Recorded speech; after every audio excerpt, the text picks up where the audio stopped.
The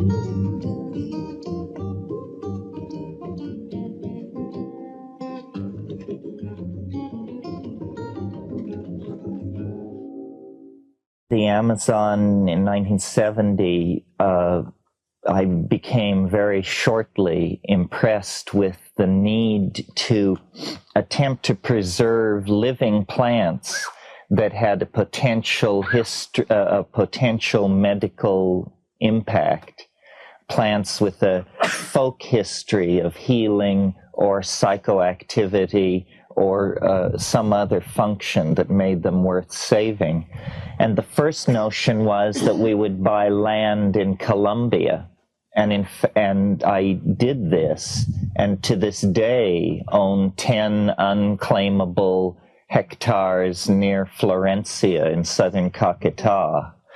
But I would have to wrestle with coquineros and M19 and several other factions to be able to even walk that land.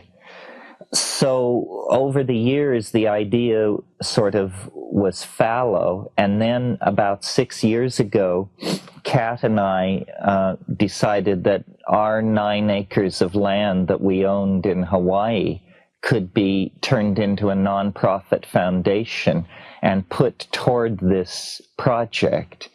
And we did that, and we organized to buy 9.5 additional adjacent acres. So what we have is a project in Hawaii of 19 acres of rainforest land. That's land at about 2,200 feet with 80 inches of rainfall a year. And 2,200 feet in Hawaii at 19 degrees north latitude is roughly equivalent to 7,000 feet in the Andes at 0, which means it quite nicely approximates what's called the montane or cloud rainforest of the Amazon. So we found that we could bring plants there and propagate them, and they would survive. And this is what we've been doing. Nicole was someone that I met in, 1980, when I was down there on a joint Harvard, University of British Columbia expedition that was getting my brother his PhD. We knew Nicole's her book, but in the course of bringing in all these plants from the bush and spending time with her at UNAP, the botanical facility there that Francisco Ayala runs, her knowledge, her enthusiasm for all of this stuff, her conviction that there really was a medically important dimension to all these plants, spurred us onward. Well, now the foundation has been up and running for several years. Many of you are contributors to it and generously support it. Those of you who are not aware of it, I call it to your attention. It seems pretty clear that the destruction of the rainforest, the war against drugs, the issue of higher consciousness, the issue of the first world's relationship to the third world, all of these disparate socio-political concerns are somehow spun together. The issue has to do with plants, people, land, resources, and the future. If the botanical, ethnomedical heritage in the warm tropics is not preserved in the next 30 years, it will just be lost forever. And this is not only a South American problem. The forests of Africa are even more heavily impacted by human usage and unsound extraction processes. The forests of eastern Indonesia are next, I'm sure. And in each case, the whole, they say there can be a technological fix for almost anything.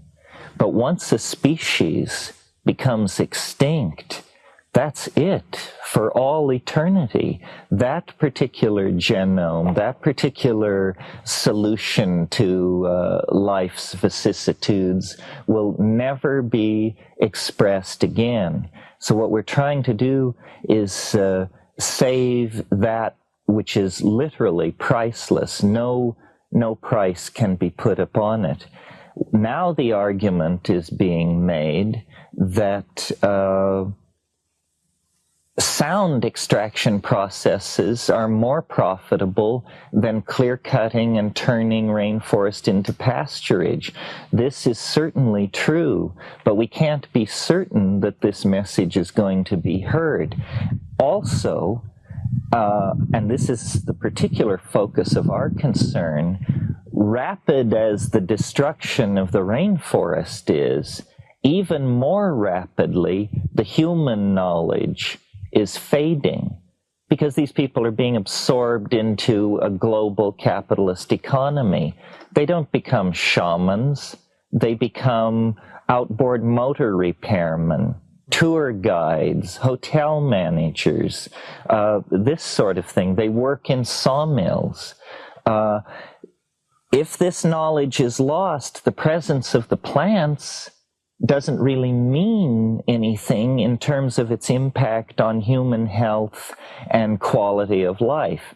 So, and then the area where this is most acute, most controversial, most subject to manipulation by dominator philosophies is the hallucinogens, the linchpin of the shamanic ability to access these higher dimensions of information. And as we know, governments are extremely concerned to suppress any sort of chemical strategy that dissolves social conditioning. And shamanism is precisely this in its hallucinogenic incarnation. So one of the things Botanical Dimensions has stressed is the collection of the magical plants, the plants which have psychoactivity, the plants which are allowing these people to stretch the envelope of what is possible in the domain of cognitive activity. And I will argue, I'm sure, sometime before this meeting is over, that this is very important, that the archaic revival, which is this larger umbrella phenomenon under which the entire 20th century is operating, the archaic revival is going to include the revivification of these shamanic forms. In a way, human history for the past several thousand years is nothing more than an awakening to the power of the archaic revival. You know, it's a cliche of social dynamics that you never appreciate something until you lose it. And some people think this is what first marriages are for. History is a kind of horrified realization that something has been lost, that there is an itch hard to scratch in the civilized context, that we have, out of fear, really descended into patterns of domination of each other, of the environment, of our children, of our social relations with exogamous groups. We have descended into a dominator pattern that is basically based on clutching, on fear. And I'm sure most of you have heard me argue that this is the consequence of ceasing basically to do enough hallucinogens in the diet. That, in fact, what human beings were flirting with over many, many tens of millennia, let's say from 100,000 years ago to 15,000 years ago, human beings were in a flirtatious situation with a symbiotic relationship with this mind resident in vegetable nature. Now, you all know that what classic symbiosis is in biology. It's where, let's take the example of the little fish who lives in the sea anemone, and big fish don't bother it. It gains protection. The sea anemone gains access to larger prey, which come to investigate the little fish. That kind of symbiosis is genetically locked in. And if you take the little fish away from the anemone and put it, let us say, in an aquarium without anemones, it doesn't die. It doesn't go into an immediate physiological crisis. No, what happens is it simply has a low body weight and a short lifespan. In other words, it is under stress. And I believe, I hope I'm not deluding myself, but I believe that the lost secret of human emergence, the undefined catalyst that took a very bright monkey and turned that species into a tormented, self-reflecting poet-dreamer, that catalyst has to be sought in these tertiary alkaloids in the food chain that were catalyzing higher states of intellectual activity. And I've pointed out to you ad nauseum, I'm sure, the reciprocal feedback relationship that was working there in the case of the mushroom in the veldt situation in Africa. It was promoting at low doses visual acuity, which was feeding back into the hunting and gathering process, making those animals with this increased visual acuity more adaptively successful, hence more reproductively successful, hence they're outbreeding their competitors. At higher doses, psilocybin actually causes a generalized arousal, which includes sexual arousal. Again, it becomes a catalyst for increased reproductive success. More instances of copulation in a situation like that lead to more successful births of those into family structures where the alkaloid has been accepted into the food chain. Well, this would be only an obscure topic of interest to primatologists were it not for the fact that it is a crisis in consciousness which confronts us globally. Consciousness is the commodity that if we do not have enough of it, do not produce it fast enough, then the momentum of the processes we set in motion in our ignorance is going to sterilize the planet and do us all in. So we have to have consciousness. Well, then you look at the smorgasbord of ethnographic possibilities and you discover this institution of shamanism.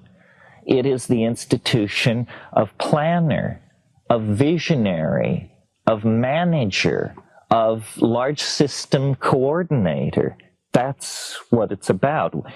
You call it magic on one level, you call it curing, you call it folk psychiatry, or weather prediction. Shamans have been involved in all of these things. But as Nicole was made so eloquently the point last night, to these deep forest people, it is ordinary. It is ordinary. They live in a different cultural dimension than we do. Dimensions which to us are completely value dark are to them completely transparent. And dimensions which to us are extremely rich and complex, the inner world of the nucleus of the atom, let us say, are for them totally value dark. They don't even cognize the possibility of asking the question. But nevertheless, the specialization in these various domains is not something where one is as good as another. Consciousness is the domain of immediate experience. How are we going to save this planet? How are we going to take the lethal cascade of toxic, technological, and ignorance-producing habits that are loose on this planet and channel them toward some kind of a sane and livable world? Well, the answer is emerging in culture out of the collectivity of global consciousness. It is what I call the archaic revival. It is this very large turnover in the mass mind. Some people call it a paradigm shift. It's an effort to recover the sensory ratios, the feelings, and the attitudes of 15 to 20,000 years ago, before fear, before ego, before male dominance, before hierarchy, hoarding, warfare, propaganda, child abuse, all of these things. And the answer lies, as was indicated last night, in integration into the dynamics of nature. Well, so far as my analysis gives it to me, the only way you can abandon yourself to the dynamics of nature is to break through the language shell. You must cut through the aura of programming and cultural assumptions that surround us from the moment we are able to speak. The only way this can be done is by dissolving the boundaries of ego. Ego is a structure that is erected by a neurotic individual who is a member of a neurotic culture against the facts of the matter. And culture, which we put on like an overcoat, culture is the collectivized consensus about what sort of neurotic behaviors are acceptable. Now, I don't know, so you see, what I see going on in the Amazon is a very radical psycholytic therapy where they are dissolving, literally dissolving the boundaries of self, culture, and ego assumption. And then what you discover is not the white light, or what William James called a blooming, buzzing confusion, although in the first few minutes it can be like that. But what you really discover is sentient, organized, living, loving nature. That nature is a force. Nature is a mind, a personality, organized with intentionality, organized with feeling, humor, grace, and conviction. And if you can get right with that conviction, then that's the secret of dancing in the waterfall. That's the secret of the shaman's apparent transcendence of the rules of mundane statistics. Because that is what it is. The shaman doesn't violate physics. He or she simply knows how to push the improbable to its greatest extent. And in Eastern philosophy, this is called the Tao, abandonment to the flow, fitting of the small pattern into the larger pattern. Well, I think these things are very important because I think that psychology, psychiatry, psychoanalysis, it's a good idea, but it will never reach any kind of operational effectiveness until we look to these native healers all over the world and study their methods. And their methods are chemical and personal. It's a combination of care, attention, intention and chemistry that allows consciousness to be made malleable and then recast in other forms. So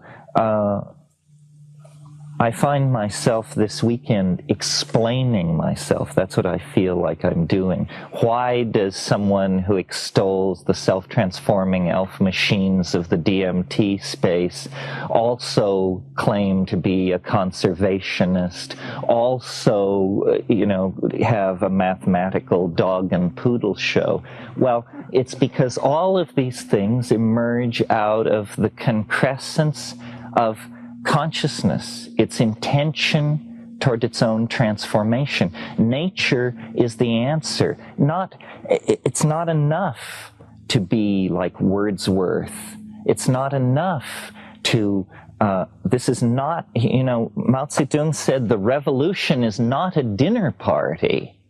And certainly the ecological revolution is not a dinner party. Poetic sensitivity to the death of the planet is not what we're striving for here.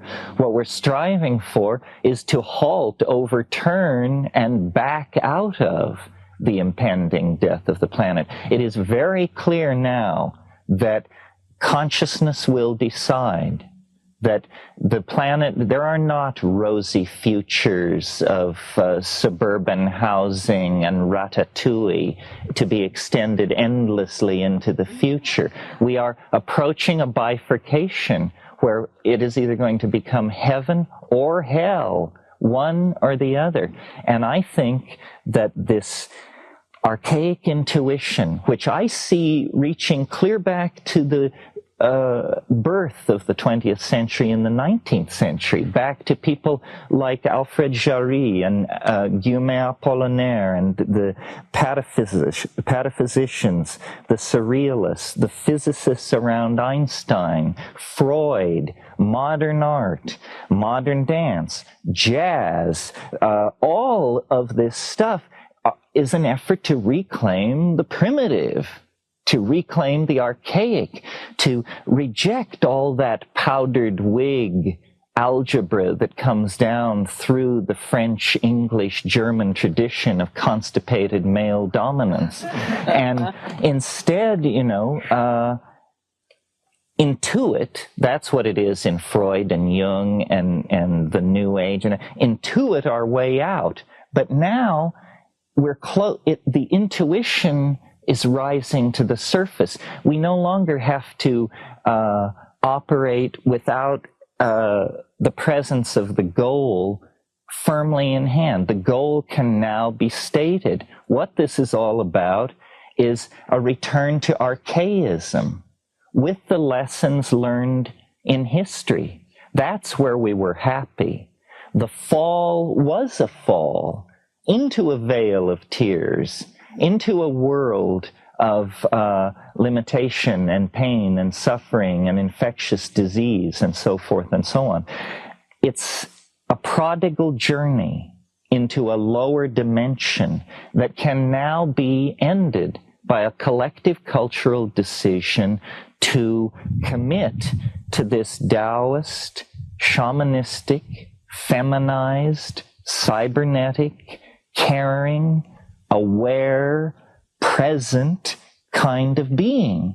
I mean, it's nothing more than what each of us is in our very best moments. But we have to extend those very best moments to fill whole lifetimes. Think of the number of people who suffered and died that we could sit under this tree this morning. I mean, in the last 1,000,000 years, 9 times the glaciers have ground south from the poles, freezing the world into ice and confining human populations to subtropical valleys and the warm tropics. 9 times the interglacial periods have come and human populations have spread out over the earth. They didn't have radio, they didn't have antibiotics, contraception, statistical analysis or the partial differential equation, and yet somehow they managed to get us here. Are we then, as the heirs of that wave front, of the inheritors of a billion-year process? Are we in one generation to turn it into a massive pottage? I think not. I certainly hope not. I would like to believe that we could make that leap to conscious awareness that would allow us to take hold.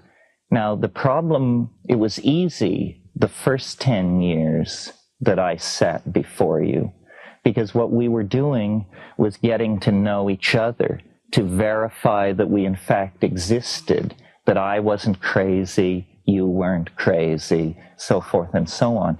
Now, what looms ahead is the mess of politics. And this, I'm sure you have no stomach for. I certainly don't. I'd rather be stoned and rocked in the arms of the goddess. But as a matter of fact, this dominator thing is not going to be unhooked and put to bed without a struggle. Everyone is going to have to be counted. I've talked to you in recent months about memes. Memes being the smallest potential units of ideas. They're like genes. We are the nucleus of a mutant meme. The meme of plant consciousness, hallucinogenic consciousness, shamanistic consciousness. We have to refine this meme, replicate it through repetition, and spread it through society in the same way that a plant sheds seeds into an ecosystem. The idea will compete. The idea is a good one. It's adaptive, it's clever, it's tough, it's invasive, it can make use of many contexts to promote its own existence. But it can't do any of that if we don't replicate it and get it out. So I see these kinds of meetings as an opportunity for building community, as an opportunity for people to look around themselves and connect with the other people who are here. We cannot be told from the rest of the population unless we self-select and gather together at a single point in space and time. When we do that, we recognize each other. When this meeting is concluded, we will merge back into the larger stream of the body politic. But carrying this meme of the Gaian resurgence, the Gailanic wave that must come. I mean, people say it's so wonderful that you articulate these feminist ideas and so forth. I do it because I don't want to be dead. I do it because I don't want my children to have no world to live in. There is no choice.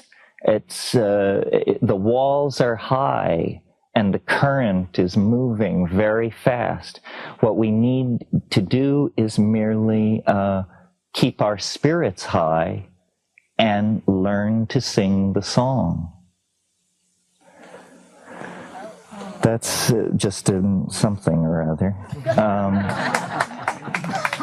Nicole, would you like... It's very daunting. Well, don't be daunted. Here, let me give you the... Would you like the little black... One. Well, but does that do this? Does it? No.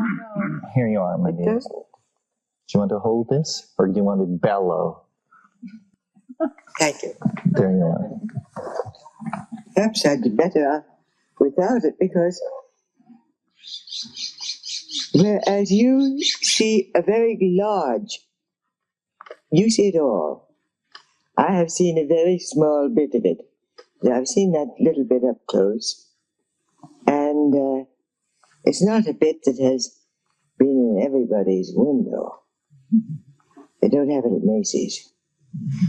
And but I've learned a lot from it. I've learned that we are only a small part of a very great unity, as you were pointing out. As a matter of fact, our feminism, so many of our ideas are really only, they've been held by these so-called primitives. Well, I guess they are primitives, means they came first. And so many of our ideas, for example, I am convinced that theirs was originally a feminist society, because you find traces of it everywhere. A woman in the Amazon is a chattel, they say. But I have so often tried to buy some native artifact from a man, and he'd say, I have to ask my wife. On the other hand, it shows up, the reverse shows up in many ways, like with the doctor I was talking about Kuvad this morning.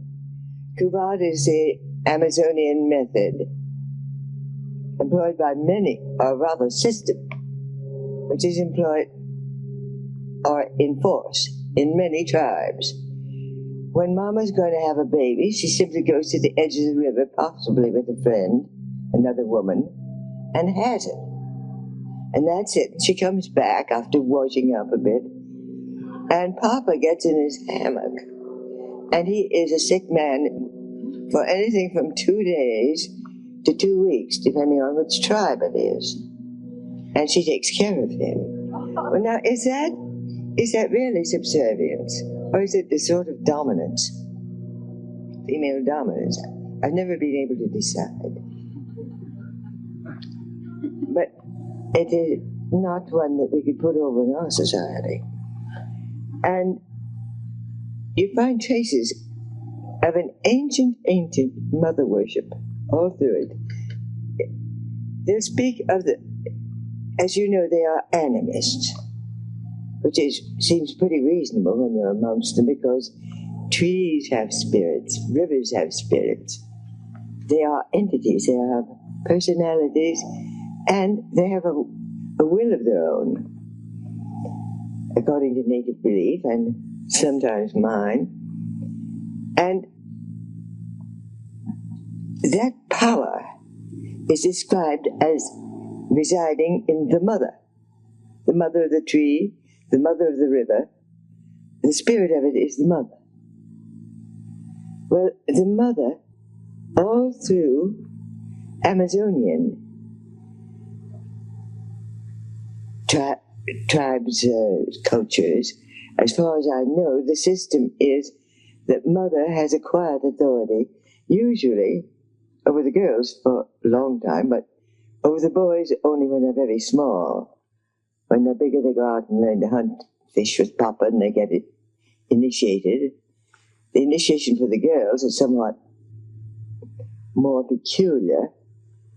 The tikuna, for example, when a girl reaches marriageable age, which it can be any time she reaches puberty, they give a great fiesta after keeping her locked up for 6 months in a little circular hut built in the center of the big communal residence. And then at the end of that, she is brought out, and there's a very great and very drunken fiesta with all the men wearing elaborate masks. The girl is beautifully dressed with feathers and paint, but the men wear these hideous masks, and they chase her around, supposedly scaring her to death. And then at the end of it, she is seated at dawn on a tapir skin, and 2 old women will pull out every hair in the poor girl's head. It's called the pelazione, the peeling. And that is to teach her that matrimony is no bed of roses. It all goes back, and she is immediately available for marriage. But that doesn't sound very matriarchal. But maybe there are the seeds of, because there is when the hair goes out, it's almost like a rebirth. Her beauty is reborn, her interest is reborn. And hair in some civilizations has a certain mystical property, a certain power. Nothing like the power of the name, of course. The power of the word we hear about a lot in our Bibles and so forth, and in a lot of courtrooms. But the power of the name is even greater in the Amazon. And, for example, if you know the name of people in some tribes, a private name, you have power over him, a mystical power. And no amount of force can break that power. But that is why it is a very, very bad manners amongst the Witotos to say, what is your name? If you ask him his name, he'll give you a Spanish name like Agustin or Lucia, but never the Witoto name. And it is a great honor. I have had the great honor of being given a name in Shipibo, because I've had a lot of time with that tribe, and they're good friends. And my name is Kaiuzna, which means widely scattered. You also get a secret name. Now that's the name the other members of the tribe will use. But then you get a secret name which only the shaman and you will know. And I unfortunately wrote my own notebook, which I lost. It's so secret that I don't know it myself.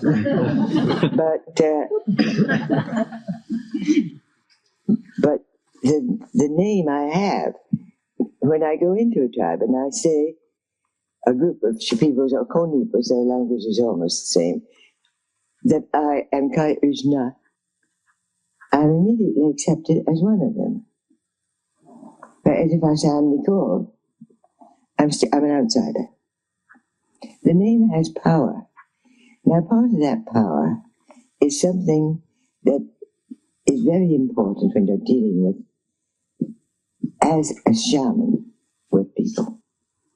If it's quite, I think, rather important for them to know the real name, because the name is your soul.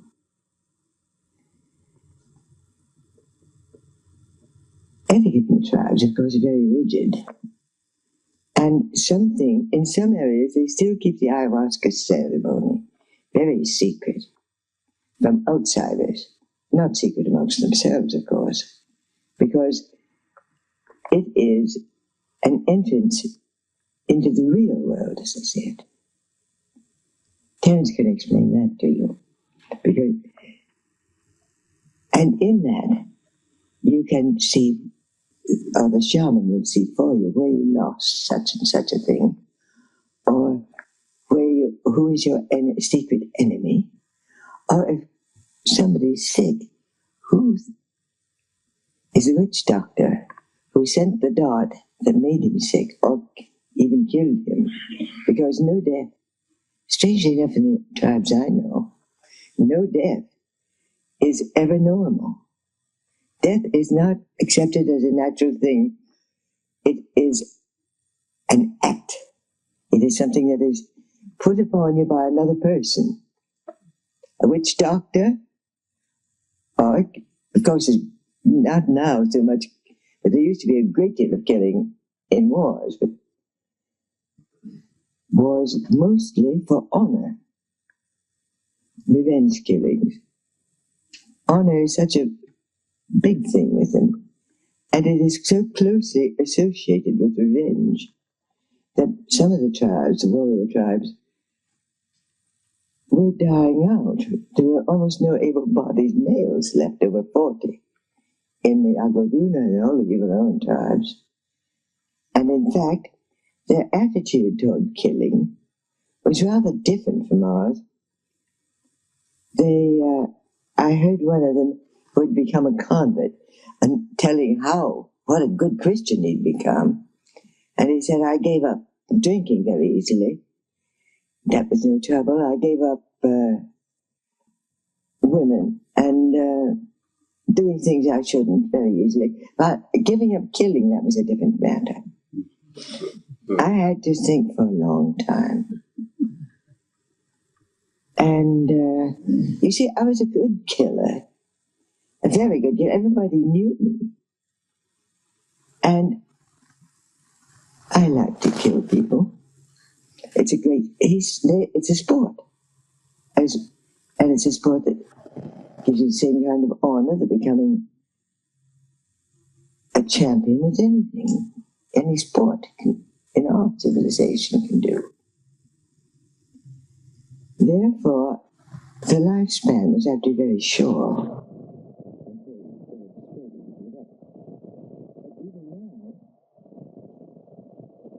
I remember one case in which a boy was killed in a hunting accident, and the one who shot him happened to be a member of the family. It was not very good, very friendly with the family of the boy who was killed. And they were thoroughly under the control of a missionary. And they went to her, fortunately a woman with a great sense of humor, and said, you don't mind if we kill him, do you? And the brother of the dead boy, he said, well, no, you can't do anything. She thought you mustn't. And they argued, and he said, well, what will people say if I don't? Because it is a matter of honor. And this all goes back to what I was talking about yesterday, honor being the one thing they can keep, the one possession of value. And it makes quite a difference in your civilization. Well, I think going to these people with an attitude of interest in their medicine has given them a sense that they didn't have from the petroleum people or the rubber people. Well, I don't get that anyway, because there aren't very many of us doing that. They are accustomed to seeing people who have these marvelous chains, the magic saws that will cut a tree in 10 minutes. It would take them all day to hack through with a machete. And you have the machines that will land on the water, the planes. Those people must be superior, and they act superior and impose their will. So the kids are very much impressed. They don't want to. Those people have their medicine coming in bottles, and in little bottles, and all wrapped up in paper. And if you offer an oil driller a plant to cure his eye infection, he's going to laugh at you. And he'll probably say, don't be dumb. And so they get very much ashamed. And they not only won't confess to knowing anything, they will not learn anything. So it's all being lost. And that's why I've had to scurry around so and try to get all I can. A friend of mine, Ted Lowe, was a flyer in the jungle. Had very bad rheumatoid arthritis. And he noticed an old woman in one of the villages who had been terribly crippled was suddenly, not very suddenly, it took several months, but she was straightening up and running around and striding out in very good shape. And he asked her, how come?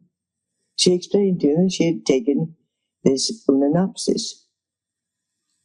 So he tried to take it. Well, Ted was a diabetic. He got rid of his rheumatoid arthritis quite quickly and very successfully. By quickly, I'm saying a couple of months. But to his astonishment, he no longer needed the insulin he was taking. And now he takes it for that instead of for because you have to keep taking that one. At least 10 things you do. And there are all these things, and I think what I could do for AIDS. Why can't we get somebody investigating these?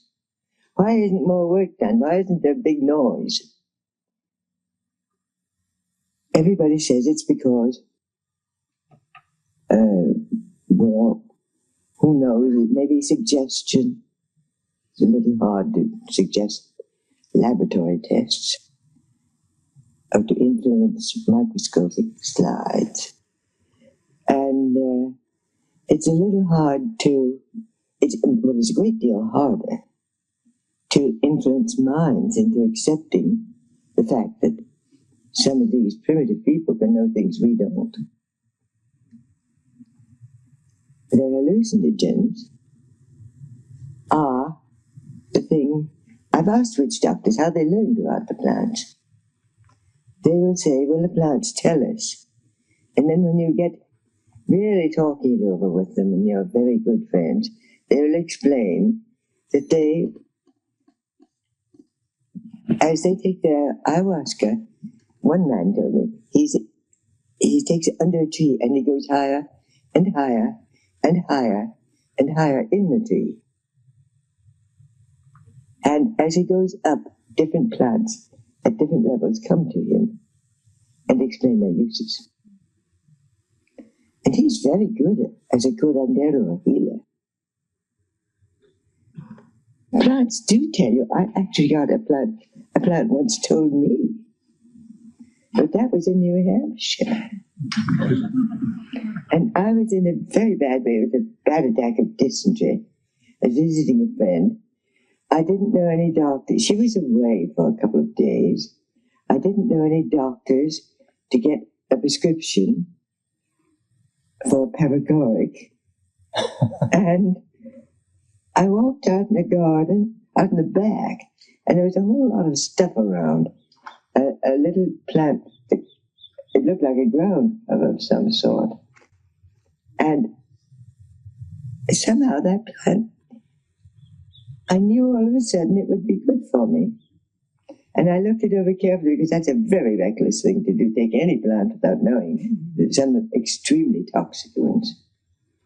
And it was, I checked the flower and it was a Labiata, the mint family. Practically none of those are very toxic. And so I made a tea of it and I drank it and it fixed me right up. And then my hostess came back and I asked her what the name of the thing was. She said it was ground ivy.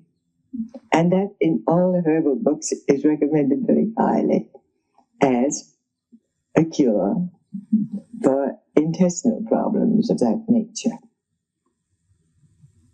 They do tell you. But you have to know them, and they have to know that you love them. You probably are all fully aware of the the emotional reactions of plants. They've been told in a number of books. What's the name of that guy? I knew him too in New York. He was teaching the police forces of the whole country to do lie detector tests. Baxter? No, I don't know. it was the first one. And he invited me up to see his plants react.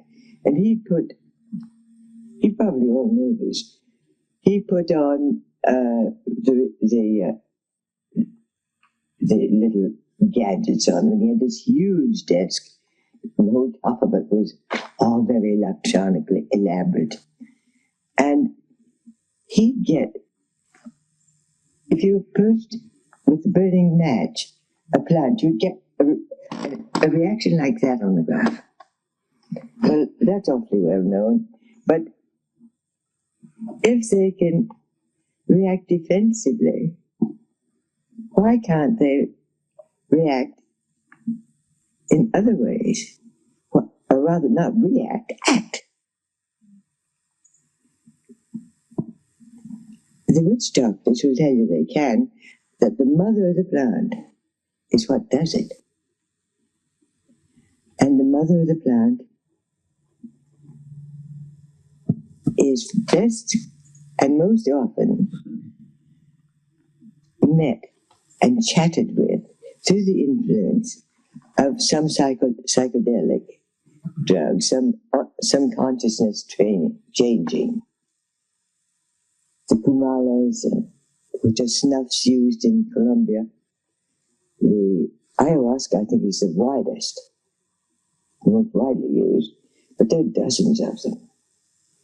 And in fact, you have to be a little careful because they will tell you this or that will get you mareado when it won't. Mucuasca and things like that.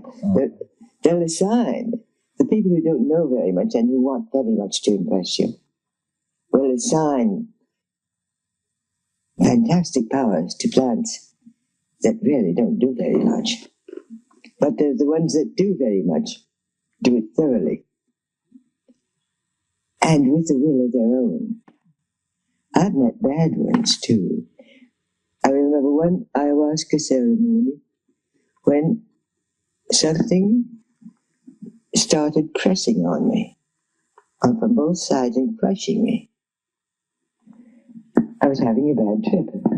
But it wasn't just that. I said, "You can't do this to me." I said aloud, "I am stronger than you. I will dominate you, you're not going to dominate me." And it went away. And just then the witch doctor's assistant, the shaman's assistant, came over to me and said, "Something is wrong here." I started with this family to direct the spirits. Fanciful. And he was aware that something was wrong. But I said, "It's already all right." And it was. But you can fight back. Even in the middle of the dream. Which to me makes the dream rather more convincing. The fact that it can get turn nasty on you. And want to harm. There are things that want to harm you. As well as just all sweet and lovely. Have you ever had that experience? Oh, yes. You mean of difficulty in the psychedelic dimension? Of having an evil one? Yes. You know Don Fidel Mozambique. Yeah. You took me there. You and Dennis. Oh, that's right. Yes. Well, this was an ayahuasquero, very accomplished, and Kat and I lived with him for many weeks in 1976, and there were many ayahuasca sessions, but one night, about 30 people in a blackened shed, and these buildings in the Amazon are built up on stilts because of floodwaters, and the singing had been going on for hours and hours, and suddenly, in the midst of a silence, or rather a song ended, and as this song ended, the wind started to blow, and a dog began barking outside, and in the next room, a infant began to scream, and this confluence of disruption, the shaman jumped to his feet to the middle of the room, quivering, and imparted a shivering motion to the whole house, and just made the whole house shiver. And then you could feel this thing lift. The wind died down, the baby calmed, the dog stopped barking. And nobody in that room had to be told that there had been a near pass of something very peculiar there. There are, it's a wave mechanical medium, the dimension that ayahuasca conveys you into, and it's like surfing. The same wave that can lift you up and carry you ecstatically toward the shore, if you cut it wrong, can drag you down and beat your head against the bottom of the ocean till your contact lenses fall out. So there are techniques and there are moods. Something you said, Nicole, about the plants being aware of the approach of the match. I had an experience this summer which brought all this home to me. It was actually a double experience. It was quite peculiar. We have a plant in the botanical garden in Hawaii called lupuna. It's a magical plant. It's a plant that the Indians say should never be approached except if you're celibate, and it's a very heavy magical plant. Is it the tree? The tree, yeah. And I didn't know this when I first planted the plant, so I've planted it perhaps not in the best place, perhaps too close to public traffic ways. And near it, there is an old dead tree with a big branch which sticks way out. And my caretaker and I were down there with our machetes working one morning in this area. And we heard this sound like the crack of a rifle. And we both stood up, put down our machetes. We're scanning around when suddenly we see this dead branch break off directly above the Pukulupuna tree, this branch of an ohia tree, which must have weighed many hundreds of pounds, was falling right toward this little treelet, which is about this high. And I swear, about 20 feet above the ground, this log weighing several hundred pounds just exploded into pieces, was just blown literally out of the air and landed in a series of several hundred-pound fragments all around this lupuna tree. So, it was approached being supernatural. I mean, I looked at Kenny and said, "Did you see what I saw?" And so this seemed to me an instance of a plant being able to protect itself. But I was very concerned, this is now the coda on the story, or the second half. I was concerned because this dead tree from which the branch had fallen is a tree that we have covered with ayahuasca. And so I went running up to see how much damage had been done to this specimen plant and how much of it had been dragged out and disrupted. And none had.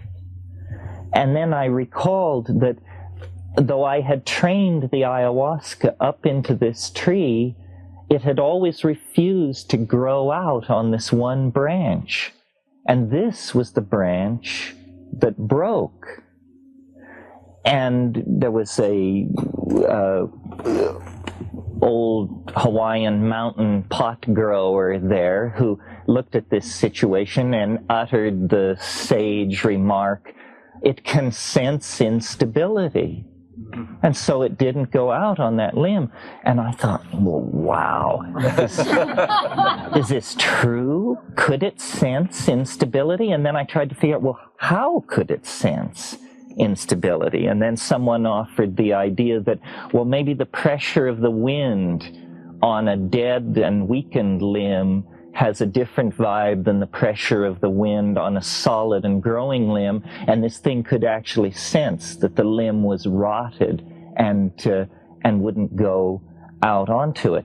Well, so then I began looking around at all the other ayahuasca vines climbing on dead trees in the neighborhood, and I noticed that there were certain limbs that they always avoided, and no matter how densely they ramified through other parts of the tree, they would not go out onto these certain weakened, extended branches.